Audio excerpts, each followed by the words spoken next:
வணக்கம். இந்தியால பிரிட்டிஷ் பேரரசு உருவானதுக்கு காரணம் இங்க நடந்த ஒரு போர் இல்ல. எங்கேயோ ஐரோப்பால நடந்த ஒரு வாரசுரிமை சண்டைன்னு சொன்னா நீங்க நம்புவீங்களா? வாங்க, அந்த ஆச்சரியமான சுவாரஸ்யமான வரலாற்றை தான் நம்ம இன்னைக்கு பார்க்க போறோம். இந்த ஒரு கேள்விதான். இதுதான் நம்ம இன்னைக்கு பார்க்க போற விஷயத்தோட மையமே. ஏன்னா இது ஏதோ உலகத்துல ஒரு மூலையில நடந்த விஷயம் மாதிரி தெரிஞ்சாலும் அதோட பாதிப்பு நம்ம இந்தியால ரொம்ப ரொம்ப ஆழமா இருந்துச்சு. முதல்ல ஒரு விஷயத்த நாம தெளிவா புரிஞ்சுக்கணும். இந்த சண்டையோட ஆரம்பம் இந்தியாவே கிடையாது. இது ஐரோப்பால நடந்த ஒரு பெரிய போரோட எக்கோ தான். ஆனா அதுக்கு போர்க்களமா அமைஞ்சது எங்க தெரியுமா? நம்ம இந்தியாவோட கர்நாடக பகுதி. அதாவது நாம இன்னைக்கு கொரமண்டல் கோஸ்ட்னு சொல்றோம்ல, அந்த பகுதி தான்.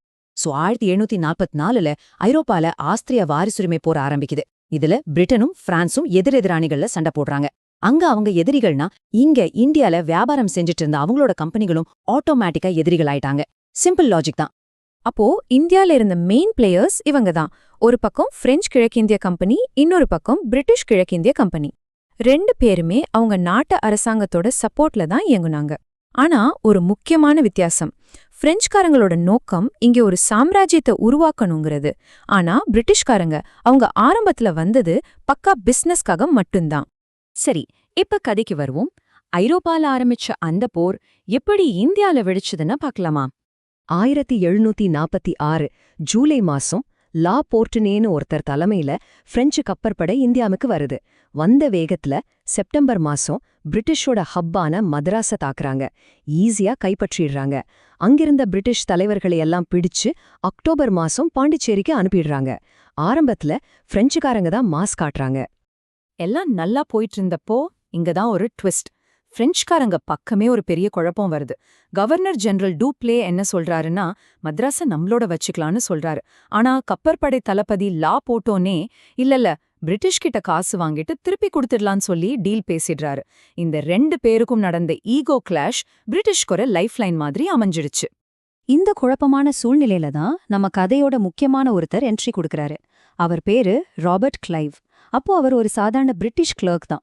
இந்த குழப்பத்தை பயன்படுத்தி உள்ளூராள் மாதிரி வேஷம் போட்டு அங்கிருந்து தப்பிச்சு 110 மைல் தள்ளியிருந்த புனித டேவிட் கோட்டைக்கு போடுறாரு.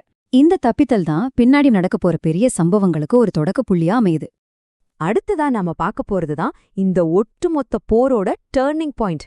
இந்தியாவோட அதிகார மையத்தையே ஆட்டி பார்த்த ஒரு போர்.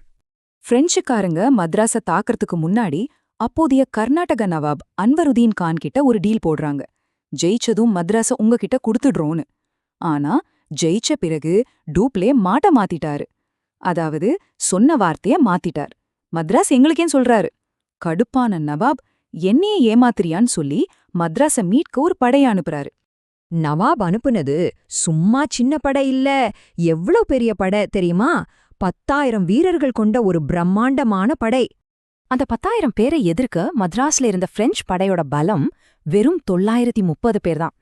எங்க 10,000, எங்க 930? நினைச்சு பாருங்க. ஆனா ரிசல்ட் என்ன தெரியுமா? அந்த 930 பேர் கொண்ட படை ஜெயிச்சுது. ஆமாம், நீங்க கேட்டது கரெக்ட் தான். அடையாறு போர்ல பிரெஞ்சுக்காரங்க நவாபோட அந்த பெரிய படைய தோற்கடிச்சாங்க. இது இந்திய வரலாற்றுல அது வரைக்கும் யாரும் பார்த்துடாத ஒரு விஷயம். நம்பவே முடியாத ஒரு வெற்றி. அடையாறு போர்ல பிரெஞ்சுக்காரங்க ஜெயிச்சது பிரிட்டிஷுக்கு பெரிய ஷாக்கு. ஆனா அவங்க அதோட முடங்கி போயிடல, பதிலடி கொடுக்க ரெடியானாங்க. ஐரோப்பால இருந்து அவங்களுக்கு கூடுதல் படைகள் வந்து சேருது. மேஜர் ஸ்ட்ரிங்கர் லாரன்ஸ் தலைமையில பிரிட்டிஷ் படை தாக்குதல ஆரம்பிக்குது. அவங்களோட டார்கெட் எது தெரியுமா? நேரா பிரெஞ்சுக்காரங்களோட தலைநகரமான பாண்டிச்சேரி தான். இந்த பாண்டிச்சேரி முற்றுகையில ராபர்ட் கிளைவ் மறுபடியும் ஹீரோ மாதிரி வராரு. பாண்டிச்சேரி முற்றுகைய நேர்ல பார்த்த ஒருத்தர் என்ன சொல்லிருக்காருன்னா, கிளைவோட பேச்ச கேட்டு அவரோட படை வீரர்கள் புது தைரியத்தோட ரொம்ப வேகமா எதிரிகள் மேல சுட்டாங்கன்னு சொல்லிருக்காரு. அந்த அளவுக்கு அவரோட தலைமை பண்பு அங்க வெளிப்பட்டுச்சு. சரி, இப்போ போரோட முடிவுக்கு வருவோம். இது ஒரு வித்தியாசமான முடிவு. அதாவது பேப்பர்ல பார்த்தா ஒரு ரிசல்ட், ஆனா உண்மையில நடந்தது வேற. இந்தியால இவ்ளோ சண்டை நடந்தாலும் இந்த போற முடிவுக்கு கொண்டு வந்தது இங்க நடந்த சண்டைகள் இல்ல. எங்கோ ஐரோப்பால கையெழுத்தான ஏக்ஸ்லா செப்பல் அமைதி ஒப்பந்தம் தான். இங்க அடிச்சுக்கிட்டதுக்கு அங்க ஒருத்தன் பஞ்சாயத்து பண்ணி முடிச்சு வச்ச மாதிரி ஆயிடுச்சு.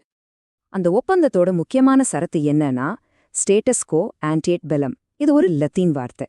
சிம்பிளா சொல்லணும்னா, போருக்கு முன்னாடி யார் யார்கிட்ட என்னென்ன இருந்துச்சோ அப்படியே திருப்பி கொடுத்துடணும். அதன்படி பிரெஞ்சுக்காரங்க கஷ்டப்பட்டு பிடிச்ச மதராஸை திரும்ப பிரிட்டிஷ்கிட்டே கொடுத்துட்டாங்க. இத பாக்கும்போது எதுக்குடா அந்த போர் நடந்துச்சுன்னு தோணும் இல்லையா? ஆனா உண்மையான விளைவு அது கிடையாது. அதிகாரப்பூர்வமா எந்த இடமும் கைமாறல. ஆனா 2 முக்கியமான விஷயம் நடந்துச்சு. 1, இந்தியால பிரெஞ்சுக்காரங்களோட கெத்து பயங்கரமா ஏறிடுச்சு. 2வது, ரொம்ப ரொம்ப முக்கியமான ஒரு பாடம் எல்லாருக்கும் புரிஞ்சது. அது என்னன்னா, நல்ல பயிற்சி எடுத்த ஒரு சின்ன ஐரோப்பிய படையால எவ்ளோ பெரிய இந்திய படையையும் ஜெயிக்க முடியுங்கிற உண்மைதான். இதுதான் ஒரு பெரிய மோதலுக்கான விதைய போட்டுச்சு. சோ போர் டிரால முடிஞ்சாலும் ஒரு பவர்ஃபுல்லான பாடம் கத்துக்கிட்டாங்க. இப்போ கேள்வி என்னன்னா, இந்த பாடத்தை முதல்ல பயன்படுத்தி இங்க ஒரு பேரரசை உருவாக்குறது யாரு? பிரெஞ்சுக்காரங்களா இல்ல பிரிட்டிஷ்காரங்களா? இந்த கேள்விக்கான பதில் தான் இந்தியாவோட அடுத்த சில 100 வருஷ வரலாற்றையே தீர்மானிச்சது.